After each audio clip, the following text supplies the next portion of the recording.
Boldwood presents A Family at War, written by Rosie Clarke and read by Gemma Lawrence. Chapter 1. Emily stood for a moment at the top of the stairs, listening to the music.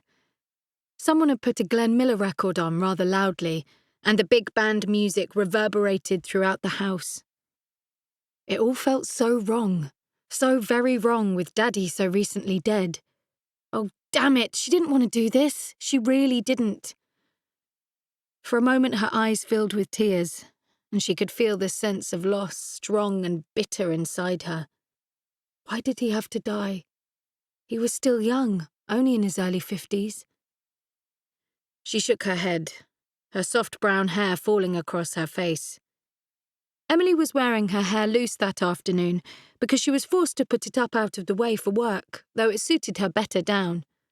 But there was no time to think about your looks when you were manning the phones for the fire service.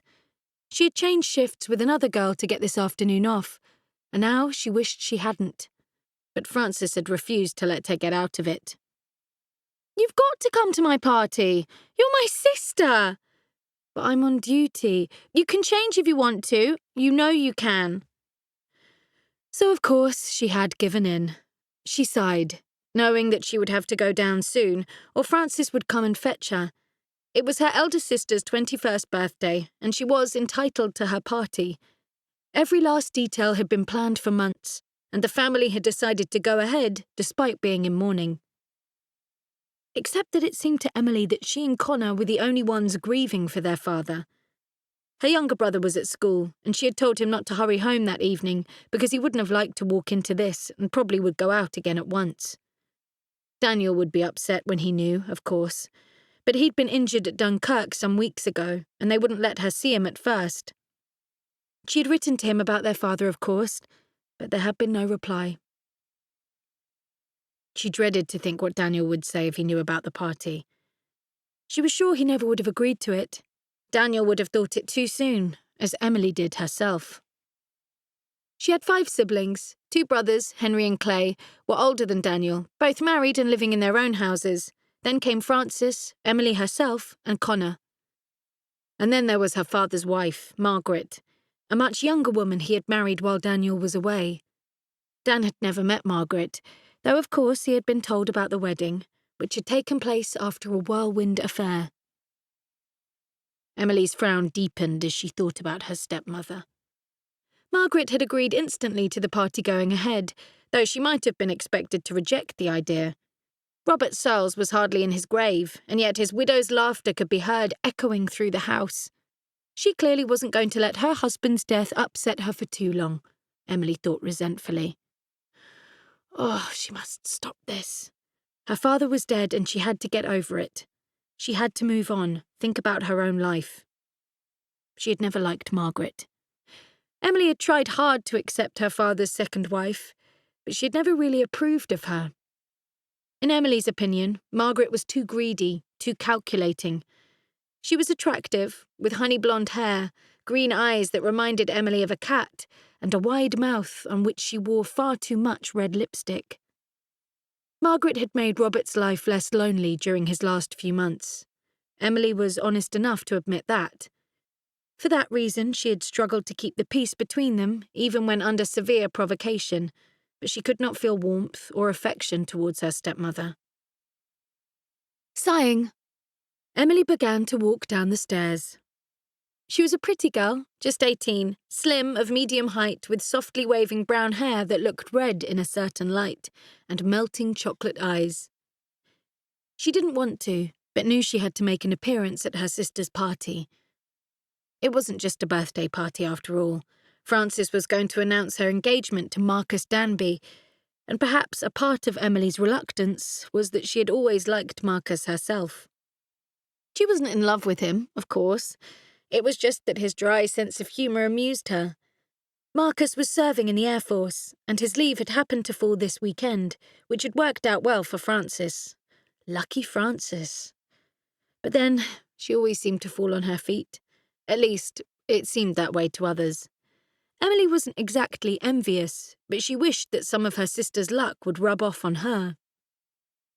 She paused to glance at herself in the large gilt-framed mirror at the bottom of the stairs, fluffing out her hair again.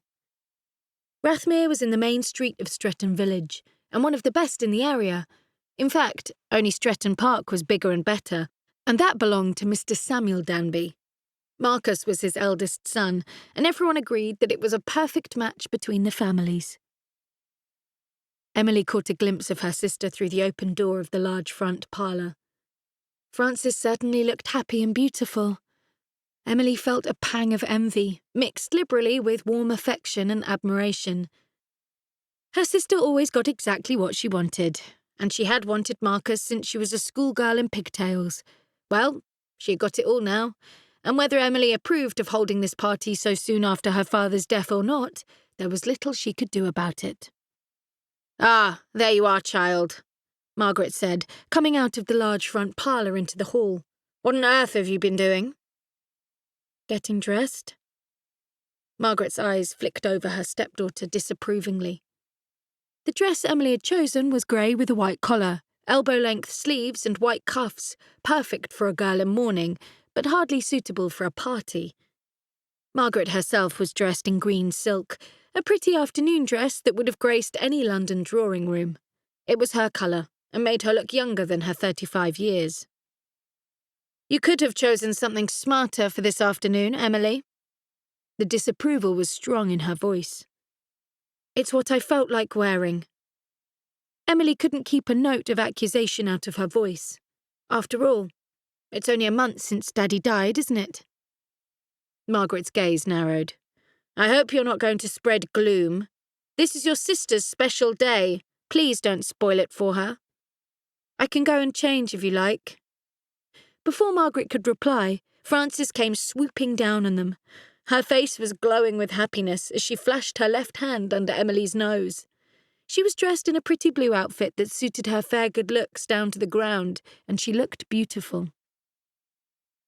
"Isn't it wonderful? I'm just so lucky." The ring was a band of 5 large white diamonds set in platinum, expensive and just what Emily would have expected from the heir to Stretton Park. "It's lovely, Frances," she said, "and yes, you are lucky." "I know," Frances trilled. "Marcus says we'll get married next time he's home on leave." "And when will that be?" "In a couple of weeks. We'll have to do it by special licence, of course, but I've got my dress, and there's no chance of a proper cake anyway. We'll have a cardboard one as a decoration, and make do with what we can scrounge for the tea." She stopped and frowned as she saw Emily's face. "What's wrong?" "Do you think you should? Isn't it too soon after—" Emily swallowed hard. "You know." "You mean because Dad is dead?" The light died in Frances's eyes. "Don't be so mean, Emily. I was trying not to think about that today. Besides, I can't bring him back, whatever I do." You could wait for a while. You don't know what you're asking. You've never been in love." Frances screwed up her mouth. "So many of them are getting shot down. It could be Marcus next." "Oh, Frances," Emily said, looking contrite. "I hadn't thought of that. I'm so sorry." "Your trouble is that you never think before you speak," Margaret said. "You're just too selfish." "Don't say that to Emily." Frances instinctively defended her sister. She wasn't being selfish. She's right about it being too soon after Dad's death. But we don't want to wait, and I'm sure he would say it was all right. "Yes, he would," Emily agreed, and smiled as Frances put an arm about her waist. They were united in their dislike of Margaret, though neither would say anything bad about their stepmother openly. "It's just me being silly." "Let's forget it for now. We'll talk later," Frances said. "Come and meet someone, Emily. Marcus has brought a friend along. He's rather nice." Emily arched her fine brows. Frances was always introducing her to Marcus's friends with just that phrase. She found most of the young men trotted out for her benefit either dull, priggish, or just not her type. However, the latest in a long line of candidates was more interesting than most. "This is Simon Vane," Frances said. "We've only just met this afternoon, but he flies with Marcus as his navigator. Simon, this is my sister, Emily." "Hello." Simon grinned at her in a friendly way. Things are looking up suddenly. Here I was thinking the only pretty girl in the place was spoken for, and now you appear. It must be my lucky day." "Do you flatter all the girls like that?" Emily was smiling. She was drawn to him immediately, liking his smile and his extreme good looks, but she didn't intend to fall at his feet. "Certainly not. Cross my heart and hope to die." "Don't say that," Frances said, and glanced at Marcus across the room. "I'll leave you two to fight it out, I think. Bye for now." Emily watched her sister flit across the room to join her fiancé, turning to discover that Simon's eyes were on her. They were a deep blue, his hair a dark honey blonde, though his brows were darker, which made him very striking to look at. He had a lazy charm about him that Emily found attractive, though she noticed that his lips were quite thin. What was it people said about thin lips? She couldn't recall for the moment. "Do you have to stay here?" Simon asked, glancing around the crowded room, which was full of people he obviously didn't know. "We could go for a spin in my car if you like." Emily glanced at her sister. Frances was laughing at something Marcus had said. Obviously happy. Margaret seemed to be deep in conversation with Clay. They looked as if they might be arguing, though she had no idea why. Henry seemed to have not shown up, but he was probably busy on the farm, and he usually avoided anything like this if he could. "I don't think anyone will notice," Emily said, feeling reckless. "Have you got enough petrol for pleasure jaunts?" Most people were suffering from shortages of all kinds because of the war, but she believed that there were ways of getting round the petrol rationing if you knew the right people. "My father gets more than his share. Privileged member of the government's legal advisory service," Simon whispered and winked at her. "He makes sure I have a full tank when I need it. For some unknown reason, he's rather proud of me." "I expect he would be," Emily replied. "We're all proud of you. Let's go then. I've put in an appearance, and I didn't want to come at all." "Don't you like parties?" Simon asked, as they escaped through a side door. He led the way to where his Morgan sports car was parked. "Special present just before I joined up." Emily was suitably impressed. "I haven't seen one of these before. It's beautiful. And yes, I do like parties, but just not at the moment." "Any particular reason why?" he asked with a lift of his brows. "Hasn't anyone told you?" Simon shook his head. "My father died a month ago after a nasty illness. I haven't got over it yet." "I should think not." He glanced back at the house, from which music and laughter could still be heard spilling out into the quiet village street. "Bit soon for all that, isn't it?" Frances had been planning her 21st birthday party for months. Marcus sent her a telegram suggesting they get engaged. I suppose you can't blame them, the way things are. "No, it's a bit fraught at the moment. None of us know if the next mission will be our last."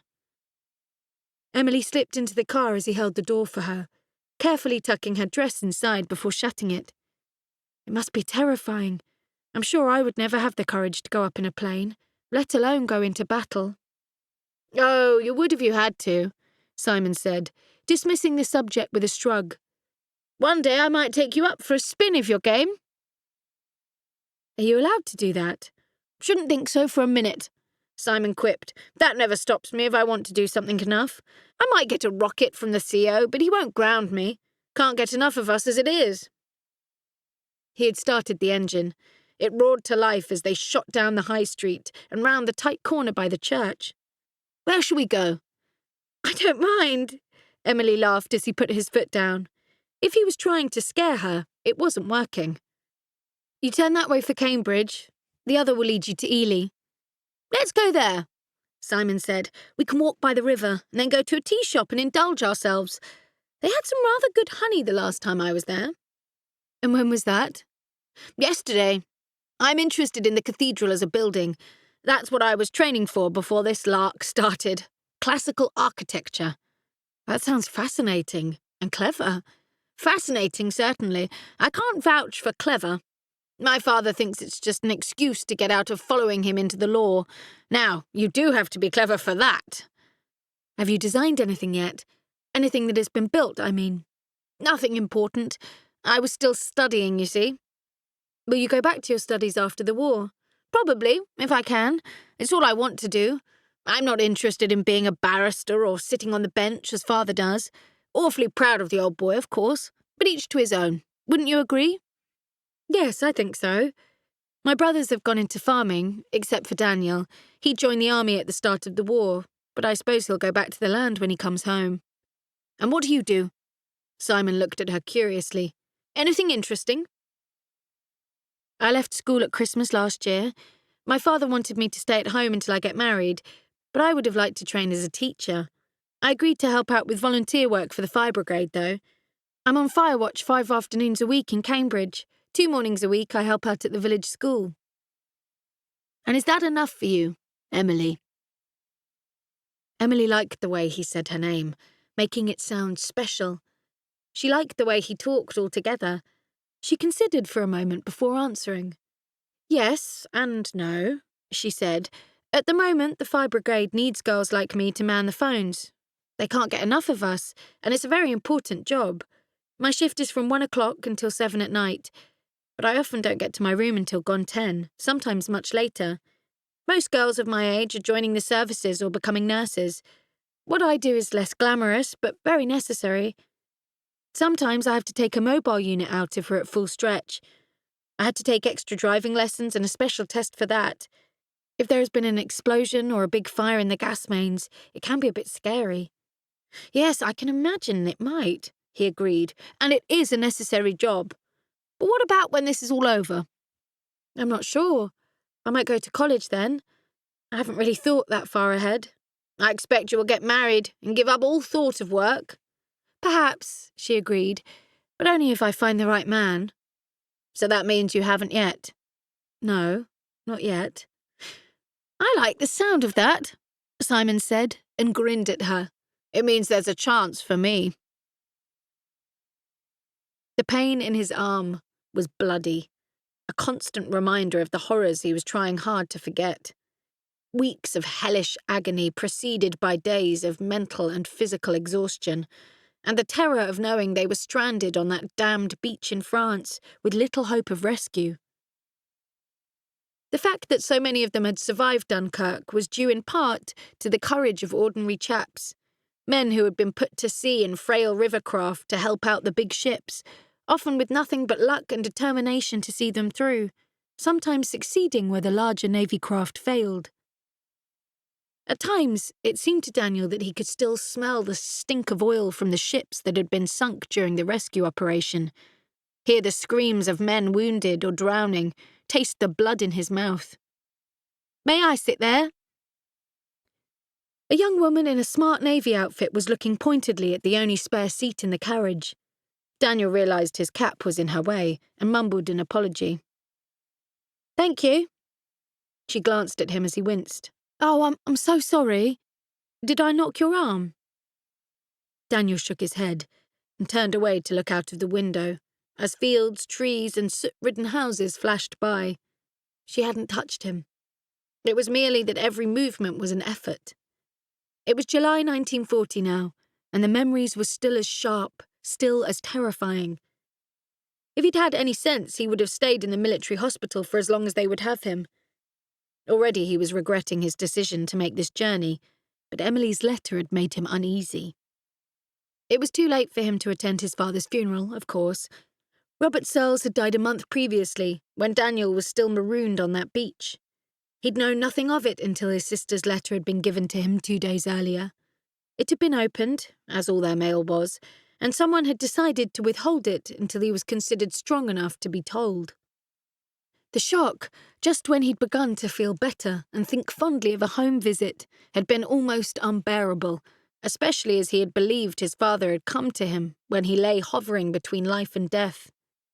His eyelashes were moist as he thought about his father on that last day, before Daniel had left for his first posting.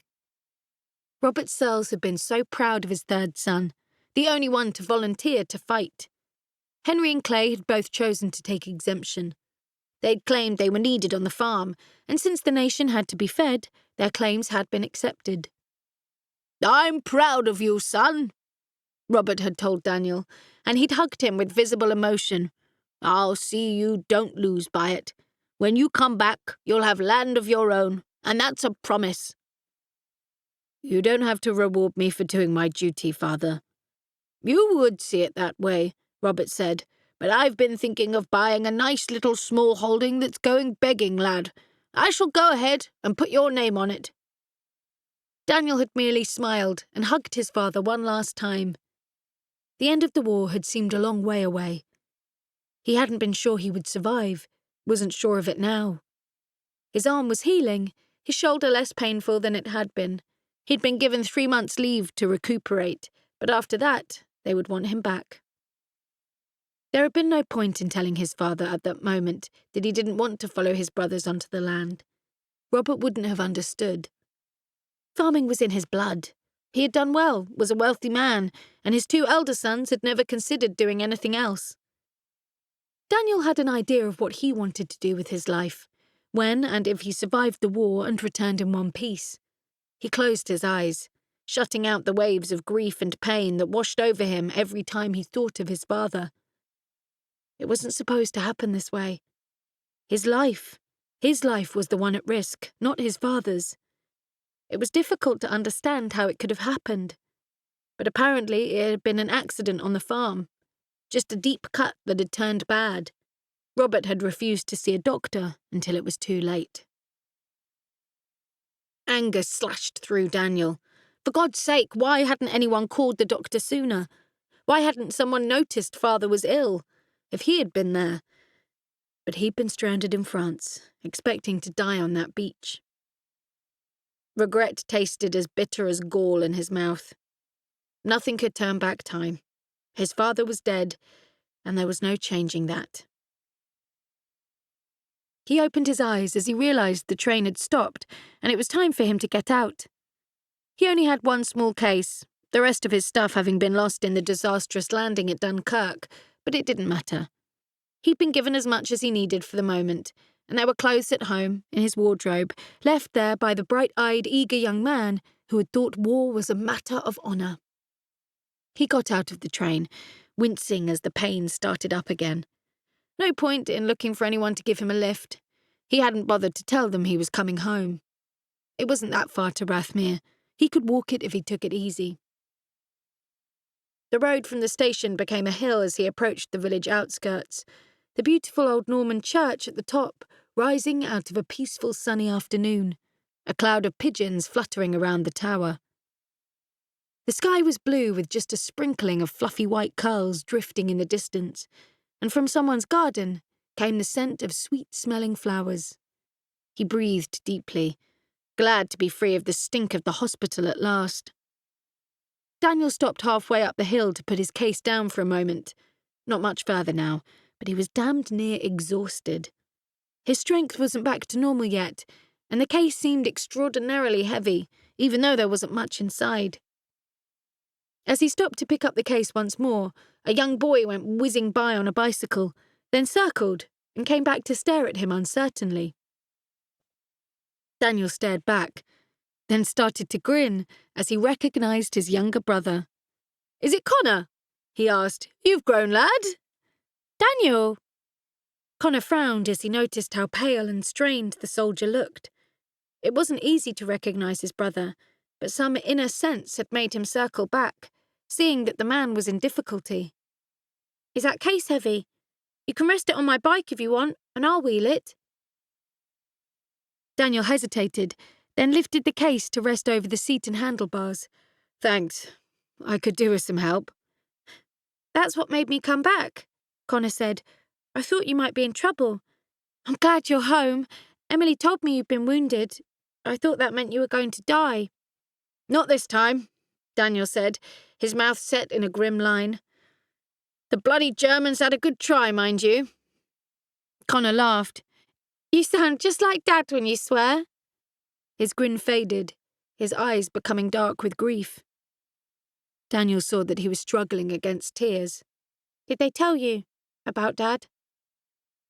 Daniel's throat tightened because he was hurting inside, just like Connor.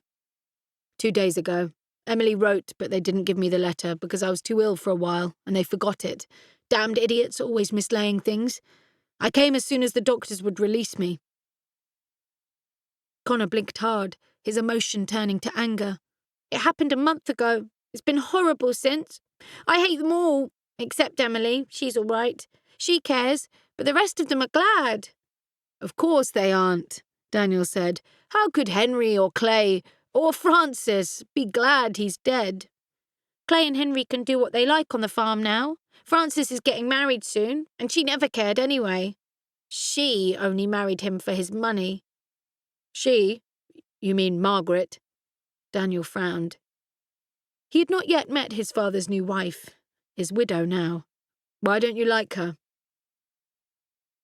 Emily doesn't, nor does Francis. She's all right to me, but she doesn't cry much. Emily cries all the time when she's alone, but she doesn't. Not everyone behaves in the same way. I haven't cried yet. I was too shocked. You will, Connor said. I cried at the funeral. They said I was too young to go, but Emily took me. She hates it all as much as I do, but she's away in Cambridge for most of the week. What do you hate? Clay and Henry are always arguing. Margaret gets angry with them sometimes. And Francis is having a party today. That's why I came out on my bike. They were all laughing and dancing. It isn't fair, not when Dad's dead. I know it hurts, Daniel said. It hurts like hell. But life doesn't stop because someone dies. We have to cope with our grief and carry on, at least outwardly. But they don't care. Connor pulled a face. When Peter Robinson's grandfather died, they all cried. No one cares about Dad except Emily and me, and you. You do care, don't you? Yes, very much. I'm sure the others do underneath. Maybe they're just trying to hide it. You'll find out, Connor said darkly. How long are you home for? Have they given you a discharge? I've got 3 months' leave, and then I've got to go back for a medical review. If my shoulder is better by then, I expect they will find me a job.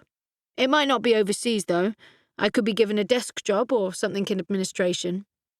He grinned at his brother. That's a big word for running errands to you and me. Would you like that? Not much. On the other hand, it wasn't much fun over there either. War is a rotten business. You were at Dunkirk, weren't you? Who told you that? Emily. She said the telegram arrived telling us you had been wounded just after Dad died, and then a letter came from your commanding officer to say you were in hospital. Emily wanted to visit, but they said only Dad could go. But he couldn't, because he was dead. Connor's face screwed up, but he held his tears back. They had arrived at the house, which fronted quite a long space on the high street, its 6 windows fitted with leaded bars and small panes of thick glass, the door oak and impressive with a black iron knocker. At the back, the garden sloped down the hill, giving magnificent views over the fens. Connor wheeled his bike around to the kitchen door and deposited Daniel's case on the step. He turned to look at his brother. I should sneak up the back stairs if I were you. You won't want to see them. They could hear the music from where they stood. Vera Lynn was belting out one of the tunes she had made so popular. Are you coming in? Connor shook his head. I'm off to see Peter. His father has bought some new calves and I want to see them. Talk to you later then. I'll come to your room if that's all right. Of course it is. Have a good time with your friend. He stood on the back doorstep and watched his brother ride off. Then he opened the door and went in, feeling a wave of nostalgia wash over him as his eyes moved around the room. At least nothing much had changed here. There was still the huge painted dresser at one end, the long scrubbed pine table, and the elbow chairs by the range. The deep stone sinks looked to be overflowing with dirty plates, cups and glasses. A brandy decanter stood on the table with several glasses. Daniel walked over, his back to the door, as he poured himself a generous measure. And what do you think you're doing? A young woman's voice demanded from behind him. Who are you? And who told you to help yourself? Daniel turned in surprise, looking at the girl with interest. She wasn't tall, probably only up to his shoulder, but she was pretty. Her hair was soft and fine, a light brown in colour, and she had what he thought of as hazel eyes.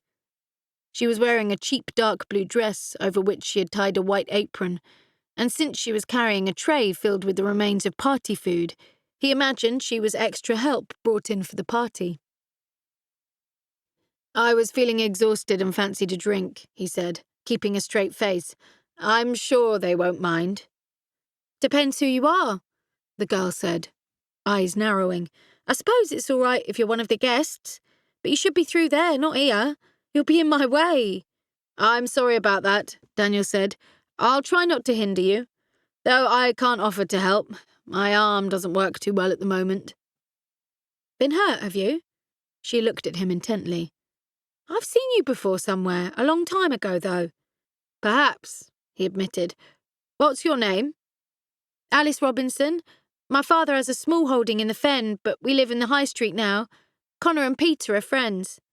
"And you've just got some new calves, I hear." "Who told you that?"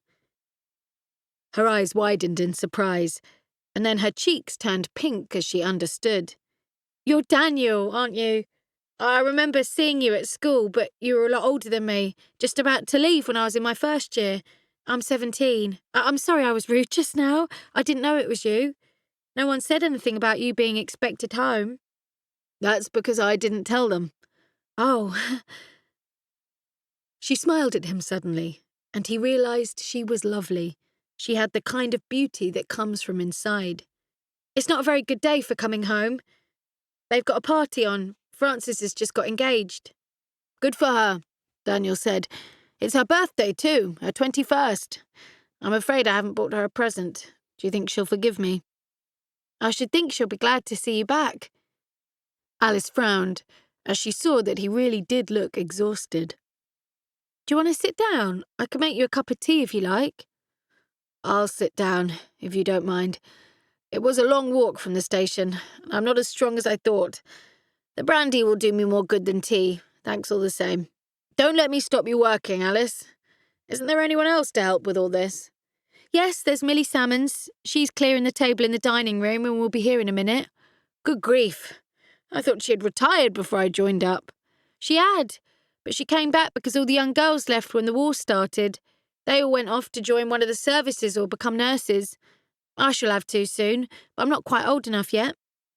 So I help out here now and then, do a few jobs on the farm for Dad, and help my mother at home the rest of the time." "She'll miss you when you go away." "They need us, either in the factories or the services. Dad doesn't want me to go into a factory, but I shall have to do something. I might drive people to hospital. They're asking for volunteers, and I can drive anything. I started on the farm when I could hardly walk, on Dad's knee at first. I help out with driving the tractor when he's busy, and that's most of the time with the men away." "They have a lot of women drivers at the hospital," Daniel said. "One of them took me to the station. Nice girl, but not pretty like you." "I'm not pretty," Alice said, and blushed. "Your sisters are lovely. I'm just ordinary." Daniel thought that Alice would look every bit as pretty as his sisters, dressed the way they did in expensive clothes, with their hair done professionally. In fact, he thought she was rather special altogether, whatever she wore. "I don't think you're ordinary. I suppose you wouldn't come out with me one night, to the pictures in Ely. Not for a few days, though. I'll need to rest, but then I'll be all right." Alice looked at him thoughtfully. He was probably 6 years older, but that didn't matter. It was the fact that the Searles were thought of as rich that bothered her. "I'll think about it," she said slowly. "I don't bite, and I'm quite nice, really," Daniel said. "I'd like to know you better, Alice." "Maybe."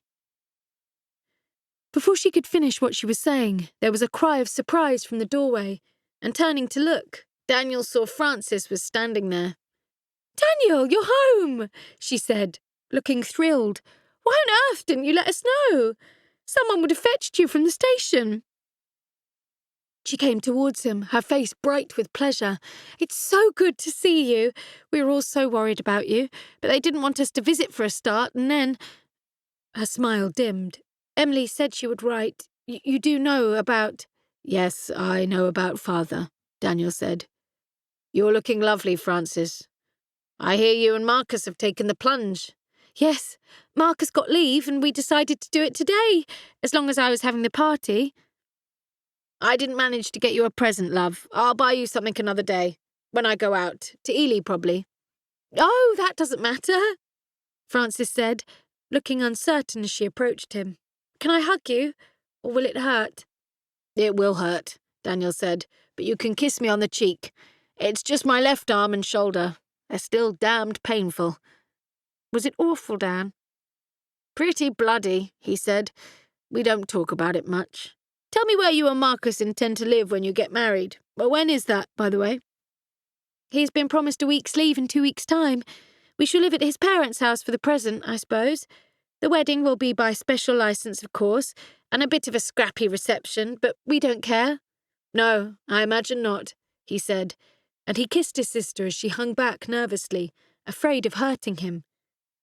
At least I should be able to get you a present for that. What would you like? Anything, Frances said. I've been collecting for ages, so we've got most things anyway.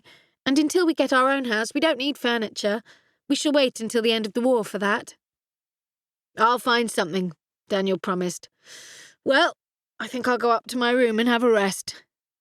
Emily has been keeping it aired for you, Frances told him. Have you seen her? I was looking for her, thought she might have come to hide in here, but obviously she hasn't. She glanced around the kitchen, as if expecting her sister to materialise out of thin air. I wonder if she went upstairs. She went out with someone, Alice told her, turning from the sink where she had been running hot water onto some of the dirty dishes. A young man with dark blonde hair. Thank you, Alice, Frances nodded, looking pleased by the news. That will be Marcus's navigator, Simon Vane. Well, that's promising. She usually hates all of the men I find for her, but Simon is rather dishy, and his father is seriously rich, too. Quite a catch, I would say. Don't let Marcus hear you say that, Daniel warned with a smile. Frances laughed, tossing her hair back confidently. Oh, he knows I wouldn't look at anyone else. He would love to see you, Dan. Won't you come and join us for a few minutes? Sorry, not this time, Daniel apologised. I'm worn out, Frances. If I don't lie down, I shall probably pass out. I don't want to be the spectre at the feast. Marcus will be disappointed. He'll be off soon. But you'll see him at the wedding, and that's not long. No, it isn't, Daniel said. It was too soon, if anything, but he couldn't spoil his sister's happiness by telling her so. He went out into the hall, using the back stairs to make good his escape. The last thing he needed was to bump into any of his old friends, the way he felt at the moment. It would be better after he'd had time to adjust, time to get over the shock of coming home to a house that no longer contained Robert Searles.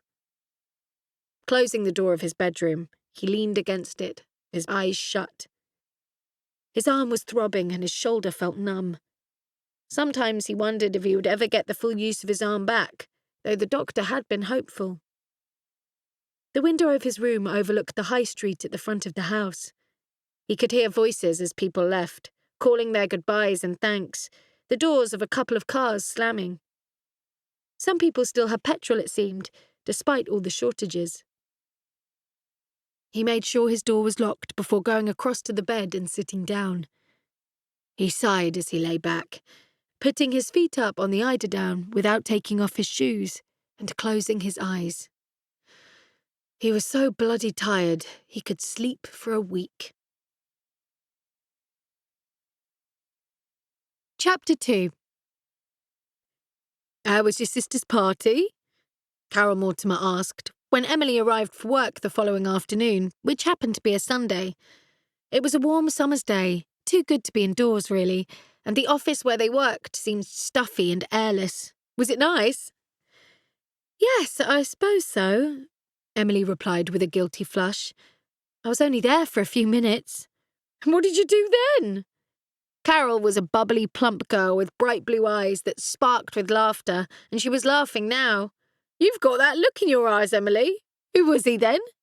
What look?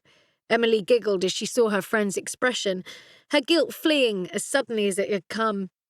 Francis introduced us at the party, and he asked if I wanted to go for a spin in his Morgan Roadster. So?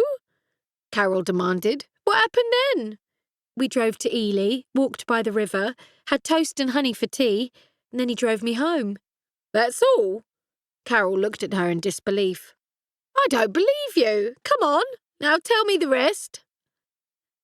Emily was saved from having to comply by the appearance of their supervisor, who sent them scurrying to their posts. She was glad of the intervention, for she hadn't wanted to confess all of it to Carol. They were good friends, but this was something rather precious, something she wanted to keep to herself for the moment. Simon had stopped the car in a quiet lane on their way home. For a moment or two, he'd sat looking at her, then leaned forward to kiss her softly on the lips. I hope you don't mind. I've been wanting to do that all afternoon. No, I don't mind. I liked it. Then you won't mind if I do it again, Simon said, taking her into his arms this time. His kiss had been passionate, demanding and yet tender, arousing feelings that Emily hadn't realised she could feel. When he let her go, she sat looking at him, her eyes wide with wonder. You really are rather terrific, Emily. Am I? She felt faintly bemused, because she was way out of her depth. Thanks. I'm not just saying it. I think I've fallen in love with you. You can't. You don't know me yet. How long does it take to know you're in love? I don't know. Is that what this is? The shaky feeling inside and wanting to... Oh, I don't know. But when you kissed me, I wanted it to go on and on forever. Simon laughed huskily. He gave her cheek a teasing flick with his fingers. Yes, that's it, Emily. I wanted to go on, and a lot more than kissing. But there's time for all that. I have to go back to my base tomorrow, but I get leave in 2 weeks. I shall come to the wedding, and then drive back to spend my leave at home. Would you come with me? Would your family let you? My family? Emily wondered who her family was now. She'd adored her father, and she was fond of her sister, but Francis wouldn't be there anymore. It would be just Margaret and Connor at home in future. There's no one to stop me, Simon. I sleep at the hostel in Cambridge 5 nights a week. Margaret won't even know I'm not there. Good. He brushed a lock of hair back from her cheek. He seemed to be thinking deeply, and his expression puzzled her. Just what was on his mind? I know my family will love you, and I think you will love them. Can you get time off from your job? I shall just tell the school I'm needed. I only work as a volunteer there, and I'm due for some leave from the fire service, so it shouldn't be a problem. I'll ask and tell you at the wedding. That's a date, then, he said, and kissed her again, gently this time. I do like you an awful lot, Emily. I think I might just have found the girl for me, the one I've been looking for. Now, what did he mean by that? Surely he couldn't be talking about anything as serious as marriage this soon. And yet his words and the look in his eyes were making her heart beat faster. Emily felt as if she were being swept away on a tidal wave. No one had ever kissed her like that, and they certainly hadn't looked at her the way Simon did, or said such exciting things. He had given her goose pimples all over, and she half thought she was dreaming. She'd woken from the dream very quickly when Simon dropped her outside her door and went off without coming in to say goodbye to anyone else. Francis had pounced on her immediately, and her news had been so startling that she'd forgotten her magical interlude as she went upstairs to Daniel's room. Can I come in, Dan? She'd asked, knocking softly.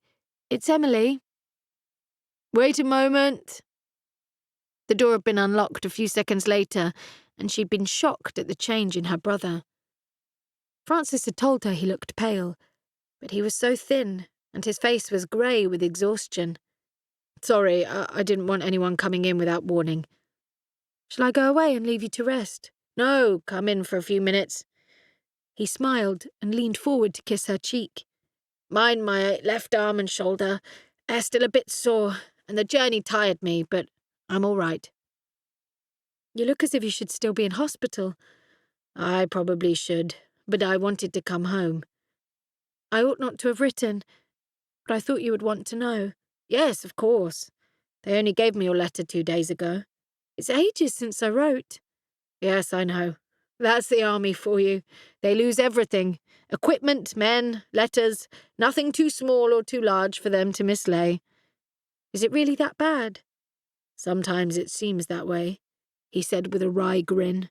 It certainly felt that way on the damned beach. For a while, we thought they were just going to leave us there, and we expected to die. It must have been awful. We read about it in the papers and heard it on the radio, and I saw a newsreel at the cinema. I wanted to visit you, but they said no, and then I couldn't. It was so awful when Dad died. He was irritable for a couple of weeks or so before they finally took him to hospital, but we none of us knew anything was wrong.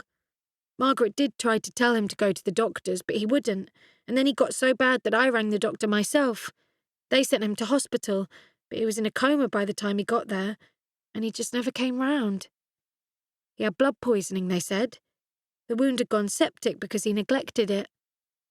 So it was his own fault, then? Yes, I don't know what had got into him. He was in a mood for some weeks, snapping at everyone. Then he got much worse, and I saw him hobbling. I asked him what was wrong, and he shouted at me.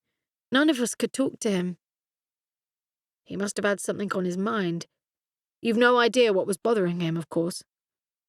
I wondered if he might have quarrelled with Margaret, but I'm not sure. I don't know what else it could be, but Clay or Henry might. You know they wouldn't tell me anything important. They still think you're a little girl, I expect. But you're not little Emmy anymore. No, I've grown up. Working for the fire service, I hear. Daniel smiled at her. I expect that keeps you busy. There aren't many days without several call-outs, Emily said, and she gave him a wry smile. But we don't want to talk shop. How long are you home for? 3 months, I think, he replied. I've got to see my own doctor next week and have regular checkups, and then I'll go back for a medical at the military hospital. After that, I expect they will find me a job of some kind. Then at least you'll be here for a while, unless you want to stay with friends. Most of my friends are here, Daniel replied with a little frown. He didn't want to think about other friends who had died. Suddenly, some of them, others in slow agony waiting on that beach. I can't do much on the farm, or I would offer to help, but I'll give Henry a hand with the accounts if he wants. Dad's lawyer wanted to talk to you when you were fit, Emily said. I suppose it's to do with, well, the land and things. I'm not sure how things have been left. Apparently there's a small trust for me, but I didn't go to the reading, so I don't know the rest. Henry probably knows. Yes, I expect so, Daniel said. I suppose I'd better come down now. It will be time for dinner soon, and I could do with something, even if it's only a drink. He frowned. I'd better say hello to Margaret. We haven't met yet. Stop dreaming, Miss Searles! The sharp voice of her supervisor cut through Emily's thoughts. I've asked you twice to come into my office. Yes, Miss Brown. Emily came out of her reverie and got to her feet just as her phone started to ring. Shall I leave it to one of the other girls? I want to talk to you now. Now what had she done wrong? Emily knew that she had been lost in her thoughts when her supervisor called her, but she'd only answered 3 emergency calls that afternoon. For once, they were having a quiet time of it, only a couple of small domestic fires and a potentially more serious one at the jam factory. I'm sorry if I wasn't listening, Miss Brown, Emily said as she entered the office. My brother came home yesterday. He was wounded at Dunkirk and has been in hospital for weeks. I am sorry to hear that he was wounded, but having had experience of the reality of war yourself, Miss Searles, perhaps it will help you to understand why we need to transfer you. Transfer me? Emily stared at her in surprise. I don't understand. Have I done something wrong? Quite the opposite, the supervisor said, and her sharp features relaxed into a smile. I think you are ready for more responsibility and more demanding work, Emily. They are crying out for girls like you in the big industrial cities, and I want to put you on my transfer list. You might be sent to Coventry or Liverpool, Southampton, or even London. How do you feel about that? I'm not sure. Emily was so surprised that she hardly knew how to answer. Yes, I suppose.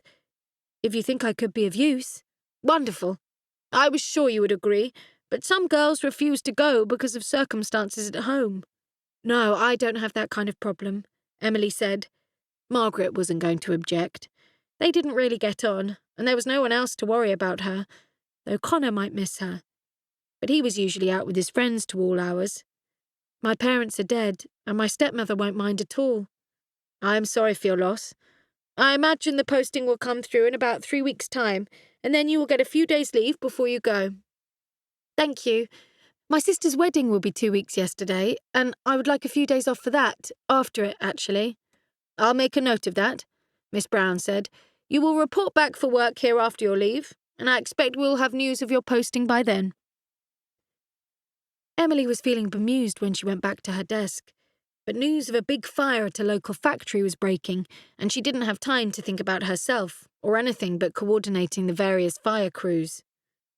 It wasn't going well, and 3 firemen had been injured in a terrible explosion at the site. There were wild reports of it having been a bomb at first, but then it was established that it had been a gas main that caused the trouble. The news that 3 of their men were hurt cast a shadow over the girls.